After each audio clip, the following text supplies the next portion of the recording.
आप सभी। मुझे आशा है आप सभी अच्छे और प्रसन्न होंगे। चलिए आज हम पढ़ते हैं पाठ 11 विशेषण।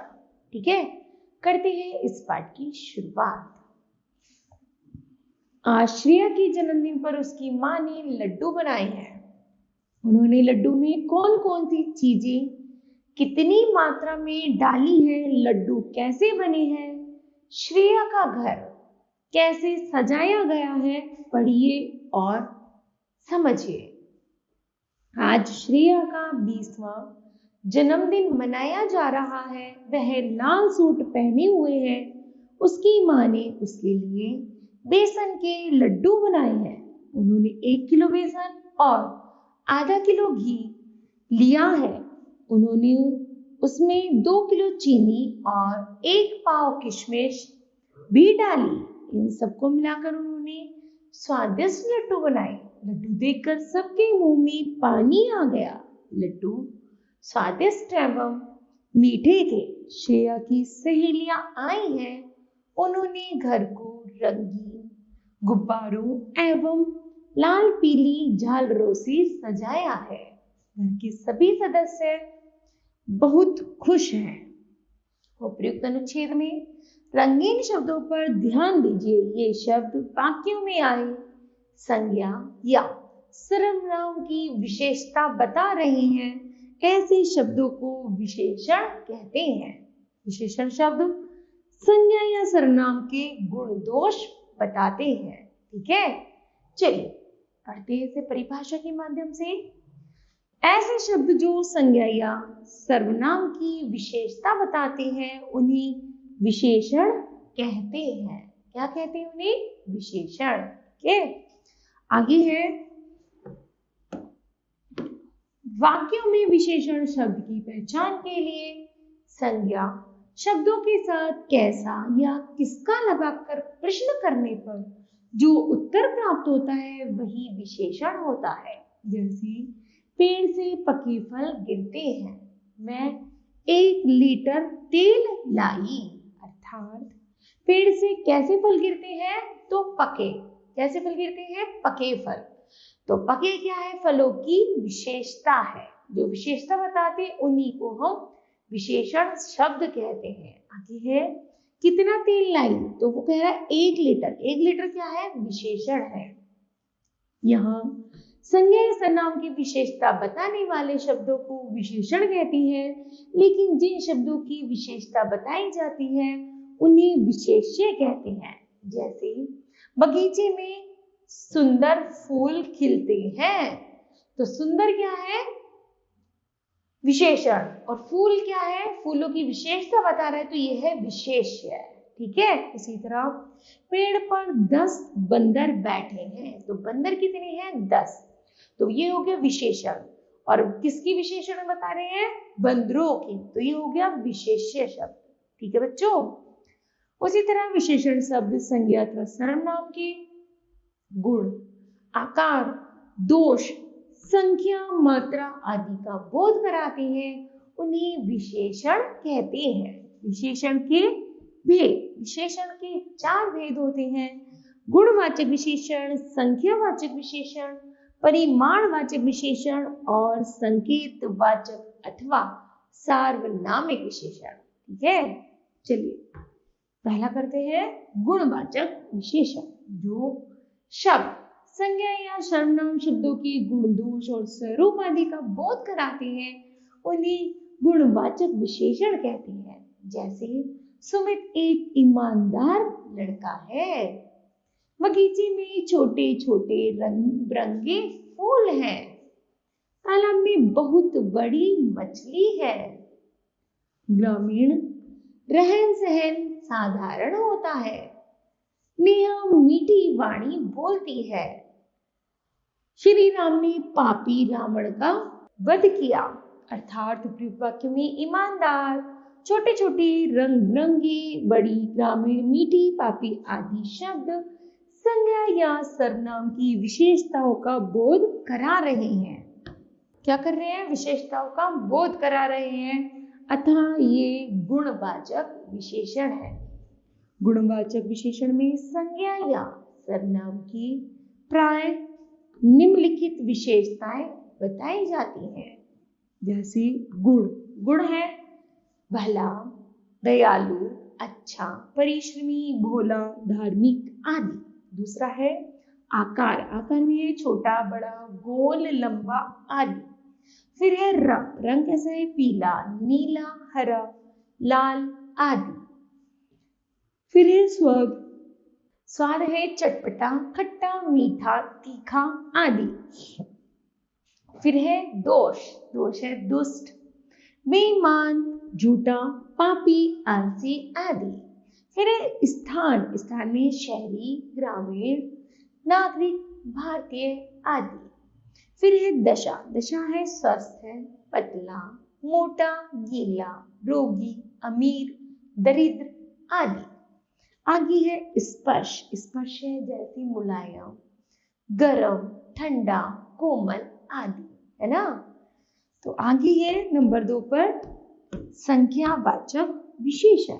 जिन विशेषण शब्दों से संज्ञा या सर्वनाम की संख्या का बोध हो उसे संख्यावाचक विशेषण कहते हैं। जैसे मेरी कक्षा में 30 छात्र छात्राएं हैं। दूसरा, मेरे घर में 2 गाड़ियां हैं। कुछ बच्चे खेल रही हैं। अमिता, थोड़े बर्तन गंदे हैं, है ना।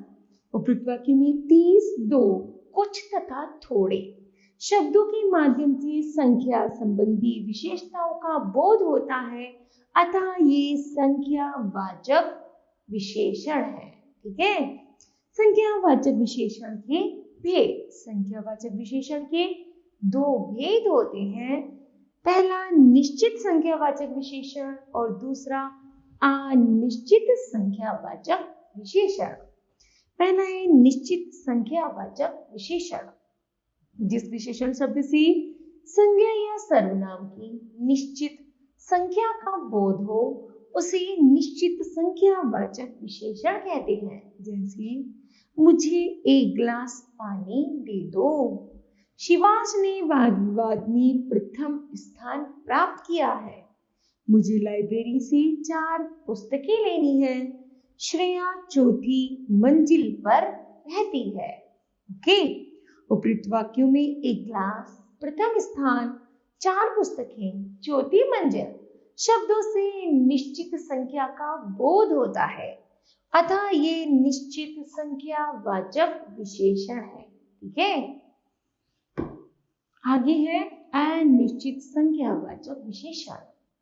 जिन विशेषण शब्दों से संज्ञा या सर्वनाम की अनिश्चित संख्या का बोध हो उसे अनिश्चित संख्यावाचक विशेषण कहते हैं। जैसे माता जी मुझे कुछ रुपए चाहिए। दूसरा, गर्मी के कारण मैं कई गिलास पानी पी चुका हूँ। आगे संगीत संध्या में अनेक लोग आते हैं। कक्षा के सारे बच्चे पास हो गए। ओके। उपयुक्त वाक्य में कुछ रुपये, कई गिलास, अनेक लोग तथा सारे बच्चे शब्दों से निश्चित संख्या का बोध नहीं होता है, उन्हें यह अनिश्चित संख्यावाचक विशेषण है। ठीक है। आगे है परिमाणवाचक विशेषण। जिन विशेषण शब्दों से किसी वस्तु की माप, तोल संबंधी विशेषताओं का बोध होता है उन्हें परिमाणवाचक विशेषण कहते हैं। जैसे सुनीता ने 5 मीटर कपड़ा खरीदा। स्वाति बाजार से थोड़ा दूध लेकर आओ। लाला जी मुझे 4 किलो अरहर की दाल दे दीजिए। आगे हमें नाश्ते में थोड़े चने खाने चाहिए। उपयुक्त वाक्यों में 5 मीटर, थोड़ा दूध, 4 किलो और थोड़े चने आदि शब्दों से माप, तोल तथा मात्रा का बोध हो रहा है। ऐसे शब्दों को परिमाणवाचक विशेषण कहते हैं। ठीक है। परिमाणवाचक विशेषण के भेद। परिमाणवाचक विशेषण के 2 भेद होते हैं। निश्चित परिमाणवाचक विशेषण। नंबर 2, अनिश्चित परिमाणवाचक विशेषण। पहला है निश्चित। निश्चित है निश्चित मात्रा का बोध कराने वाले शब्द निश्चित परिमाणवाचक विशेषण कहलाते हैं। जैसे 3 किलो आटा, 4 लीटर तेल आदि। 4 लीटर तेल ले आओ, सूट में 1.25 मीटर कपड़ा लगेगा। अर्थात बच्चों 4 लीटर और 1.25 मीटर शब्दों से तेल और कपड़े की निश्चित मात्रा का बोध हो रहा है ना, इसलिए यहाँ निश्चित परिमाणवाचक विशेषण है। आगे है अनिश्चित परिमाणवाचक विशेषण। जिन शब्दों से निश्चित माप तोल का बोध नहीं होता उन्हें अनिश्चित परिमाणवाचक विशेषण कहते हैं। जैसे ढेर सारा अनाज, कुछ दूध आदि। कटोरी में थोड़ी चीनी दे दो, मुझे थोड़े चावल और दे दो। अर्थात दोनों में जब थोड़ा और कुछ का प्रयोग होता है तो वहां मात्रा अनिश्चित होती है ना, इसलिए यहाँ अनिश्चित परिमाणवाचक विशेषण है। आगे है संख्यावाचक विशेषण तथा परिमाणवाचक विशेषण में अंतर। संज्ञा या सर्वनाम की संख्या का बोध कराने वाले विशेषण को संख्यावाचक विशेषण कहते हैं। जैसे जिन संज्ञा या सर्वनाम को गिन नहीं सकती, उनकी केवल माप तोल कर सकते हैं, उनके आगे लगने वाले विशेषण परिमाणवाचक विशेषण कहलाते हैं। जैसे पार्क में 5 बच्चे हैं, तो यहाँ पर क्या है, गणना की जा सकती है ना, तो इसलिए यहाँ संख्यावाचक विशेषण है। आगे है 5 किलो चावल लेकर आइए। अर्थात यहाँ पर परिमाण बता रहा है, मात्रा बता रहा है, तो यहाँ भी परिमाणवाचक विशेषण है जिसकी माप तोल की जाए परिमाणवाचक। तो तुला है ना 5 किलो। आगे है संकेतवाचक अथवा सार्वनामिक विशेषण। जब विसर्वनाम शब्द संज्ञा के साथ विशेषण के रूप में प्रयुक्त होते हैं तो वे सार्वनामिक विशेषण कहलाते हैं। जैसे यह विद्यालय मेरा है, उस लड़के ने बहादुरी से मेरी जान बचाई। वह लड़का बहुत ईमानदार है, यह लड़की बहुत मीठा गाती है। उपरोक्त वाक्य में यह वह उस शब्द सर्वनाम है, परंतु किसी संज्ञा की ओर संकेत कर रहे हैं, अतः ये सार्वनामिक विशेषण है। सर्वनाम और सार्वनामिक विशेषण में अंतर। वह अच्छा गाता है, तो कौन अच्छा गाता है, वह लड़का अच्छा गाता है। आगे है वे पढ़ रहे हैं, अर्थात वे लड़के पढ़ रहे हैं। ठीक है, उपयुक्त वाक्यों में वह वे सर्वनाम शब्दों का प्रयोग 2 प्रकार से हुआ है। जब ये सर्वनाम शब्द संज्ञा की जगह आते हैं तो सर्वनाम कहलाते हैं, और जब सर्वनाम शब्द संज्ञा के साथ आकर विशेषण का काम करते हैं तो वे सार्वनामिक विशेषण कहलाते हैं। ठीक है बच्चों, आगे है विशेषण की अवस्थाएं। व्यक्ति, वस्तु अथवा स्थान के गुण दोषों में अंतर हो सकता है, अतः उन्हें बताने वाले शब्द भी अलग अलग प्रयुक्त किए जाते हैं। तुलना की दृष्टि से विशेषण की 3 अवस्थाएं होती हैं, मूल अवस्था, उत्तरावस्था और उत्तमावस्था। ठीक है, पहला है मूलावस्था, किसे कहते हैं। इस अवस्था में एक ही प्राणी या वस्तु की विशेषता बताई जाती है, इसमें किसी प्रकार की तुलना नहीं की जा सकती। जैसे गीता सुंदर है, मोहित लंबा है। दूसरा उत्तरावस्था, इस अवस्था में 2 व्यक्तियों, वस्तुओं तथा स्थानों की तुलना की जाती है। जैसे गीता सीता से ज्यादा सुंदर है, मयंक रोहित से लंबा है। आगे है उत्तमावस्था, इस अवस्था में 2 या 2 से अधिक वस्तुओं के गुण दोषों में तुलना करके किसी एक को सबसे अधिक अच्छा या बुरा बताया जाता है, उसी उत्तमावस्था कहते हैं। जैसे कक्षा में सुभाष सबसे अच्छा विद्यार्थी है। दूसरा सीमा घर में सबसे सुंदर लड़की है, अर्थात या तो सबसे अच्छा या सबसे बुरा बताया जाए वह हमारी उत्तमावस्था कहलाती है। आगे है केवल गुणवाचक, अनिश्चित संख्यावाचक और अनिश्चित परिमाणवाचक विशेषणों को ही तुलनात्मक अवस्थाएं होती हैं, अन्य की नहीं। जैसे श्रेया सुंदर है, सुंदर क्या है? गुण है उसका। श्रेया सबसे सुंदर है, तो सुंदर क्या है यहाँ पर? विशेषण है। ठीक है, विशेषणों की तुलना में प्रयुक्त होने वाले प्रत्यय। संस्कृत में उत्तरावस्था में तर तथा उत्तमावस्था में तम प्रत्यय जोड़े जाते हैं। जैसे कोमल का कोमलतर, कोमलतम, लघु का लघुतर या लघुतम, अधिक का अधिकतर या अधिकतम, निम्न का निम्नतर या निम्नतम, श्रेष्ठ का श्रेष्ठतर या श्रेष्ठतम, तीव्र का तीव्रतर या तीव्रतम, महान का महानतर या महानतम। ठीक है, आगे हिंदी में कुछ तुलनात्मक शब्द फारसी भाषा के भी प्रयोग किए जाते हैं। जैसे बद का बदतर या फिर बदतरीन, अच्छा का बेहतर या बेहतरीन। ठीक है, फिर है विशेषण शब्दों की रचना। विशेषण की रचना 4 प्रकार से होती है, संज्ञा से, सर्वनाम से, क्रिया से और अव्यय से। पहला है संज्ञा से विशेषण बनाना। संज्ञा से विशेषण कैसे बनाते हैं?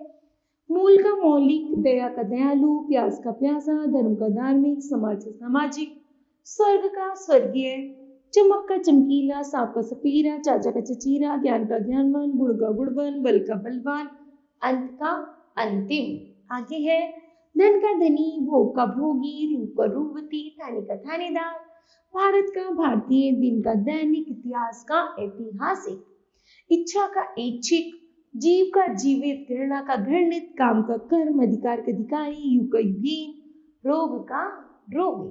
ठीक है, उसी तरह आगे है सर्वनाम से विशेषण बनाना। जैसे तुम से तुम्हारा, मैं से मेरा, वह से वैसा, कौन से कैसा, यहाँ से ऐसा, जो का जैसा, आपका आपका, हम हमारा।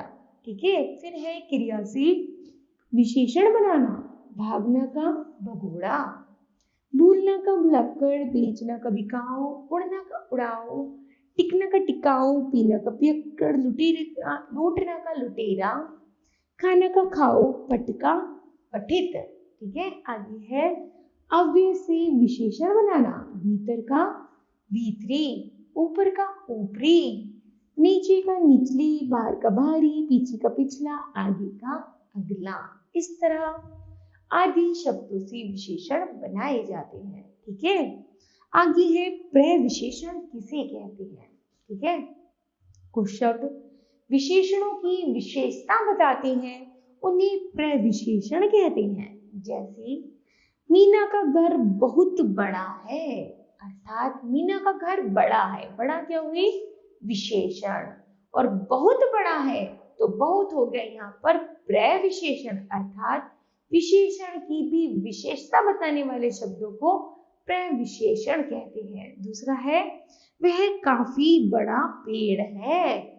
बड़ा क्या है? पेड़। और काफी बड़ा, बड़े की भी विशेषता है, काफी बड़ा है ना, तो ये हो गया प्रविशेषण। आगे है वह बहुत मोटी हो गई है, मोटी होना विशेषण, बहुत मोटी प्रविशेषण। ठीक है, फिर है जैसे बहुत का है बड़ा, काफी का बड़ा, बहुत का क्या है? मोटी। ठीक है, तो बच्चों यह पाठ समाप्त होता है। चलिए जानते हैं इस पाठ की महत्वपूर्ण तथ्य। संज्ञा या सर्वनाम की विशेषता बताने वाले शब्द विशेषण कहलाते हैं। विशेषण शब्द जिसकी विशेषता बताते हैं उन्हें विशेष्य कहते हैं। विशेषण के 4 भेद होते हैं: गुणवाचक, संज्ञावाचक, परिमाणवाचक और सार्वनामिक विशेषण। विशेषण की विशेषता बताने वाले शब्द प्रविशेषण कहलाते हैं। ठीक है, तो मुझे आशा है बच्चों यह पाठ आपको भली भांति समझ आया होगा। धन्यवाद।